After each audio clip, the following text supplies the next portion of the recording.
Hello friends, income tax के cases की series में आज जो केस हम लोग डिस्कस करेंगे उस केस का नाम है PR packaging service versus assistant commissioner of income tax. ये case 101 ITR tribunal short notes page number 8 पर रिपोर्ट हुआ। मैटर मुंबई आईटीआईटी ने डिसाइड किया और इस केस का जजमेंट 7 दिसंबर 2022 को आया। जैसा कि हम जानते हैं कि जितनी लिटिगेशन एम्प्लॉयज प्रोविडेंट फंड के शेयर को लेकर के थी और जहां पर करीबन सभी ट्रिब्यूनल्स ने, कुछ हाई कोर्ट्स ने एसएससी को फेवर किया था इस बात पे, और बाद में वो जाकर के सारा सुप्रीम कोर्ट के एक जजमेंट ने, जो कि checkmate services private limited versus CIT, जो 448 आईटीआर पेज नंबर 518 पर रिपोर्ट हुआ, सुप्रीम कोर्ट ने उन सारे रिलीफ को जो कि आईटीआईटी और हाई कोर्ट्स ने दिया था उसको रद्द कर दिया था और ये कहा था कि जो एम्प्लॉयज का कंट्रीब्यूशन है प्रोविडेंट फंड का, यदि वो उस रिस्पेक्टिव एक्ट्स के अंदर ड्यू डेट पर जमा नहीं हुआ है, चाहे वो इनकम टैक्स की रिटर्न फाइलिंग की डेट से पहले हो गया हो, तब भी उसकी डिडक्शन नहीं मिलेगी। ये एक सेटल्ड लॉ है क्योंकि अब ये सुप्रीम कोर्ट ने डिसाइड कर दिया। लेकिन इस चीज में जो इंपॉर्टेंट बात है वो ये है कि इस चीज का एडिशन यदि 143 सबसेक्शन 3 की असेसमेंट में होता है, या 148 की असेसमेंट में होता है, या 153A की असेसमेंट में होता है, या 153C की असेसमेंट में होता है, तो उस केस में सुप्रीम कोर्ट का जजमेंट जो है वो 100% अप्लाई करेगा।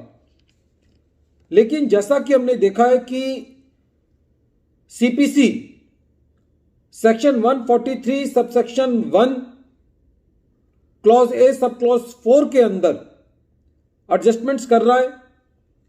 सेक्शन 143 सबसेक्शन 1 क्लॉज ए 4 ये कहता है कि यदि टैक्स ऑडिटर ने कोई डिसअलाउंसेस रिपोर्ट किए हैं या कोई ऐसी इनकम रिपोर्ट की है जो एसएससी ने अपनी कंप्यूटेशन ऑफ इनकम में नहीं ली है, तो सीपीसी उन सब की एडजस्टमेंट जो है वो प्राइमा फेसी एडजस्टमेंट के रूप में कर सकता है सेक्शन 143 सबसेक्शन 1 क्लॉज ए के अंदर।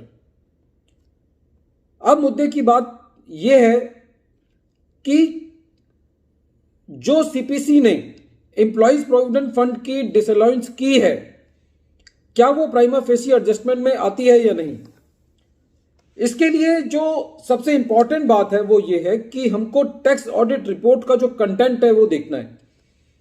जो टैक्स ऑडिटर है वो अपनी टैक्स ऑडिट रिपोर्ट में क्या इंटीमेट करता है, वो ये इंटीमेट करता है कि रिस्पेक्टिव एक्ट्स के अंदर पीएफ ईएसआई एक्ट के अंदर ड्यू डेट ये थी और एसएससी ने इस डेट पर अपना एम्प्लॉयज का शेयर जमा किया।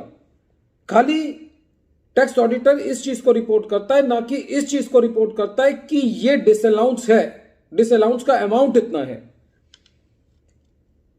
तो इस इंफॉर्मेशन के आधार पर यदि हम स्ट्रिक्ट इंटरप्रिटेशन पे जाएं section 143 subsection 1 clause A sub clause 4 में, तो टैक्स ऑडिटर ने तो डिसअलाउंस को रिपोर्ट ही नहीं किया है। उसने तो खाली ये बताया है कि ये ड्यू डेट है और इस डेट पर एसएससी ने अपना ईएसआई पीएफ जो कि एम्प्लॉयज के शेयर का है वो जमा किया है। तो क्या खाली इस इंफॉर्मेशन के आधार पर यह कहा जा सकता है कि वो डिसअलाउंस है और उसको 143 सबसेक्शन 1 क्लॉज ए क्लॉज सब 4 के अंदर प्राइमा फेसी एडजस्टमेंट मान के ऐड किया जा सकता है। तो इस केस के ऊपर मुंबई आईटीआईटी का यह कहना है कि यह प्राइमा फेसी एडजस्टमेंट नहीं है।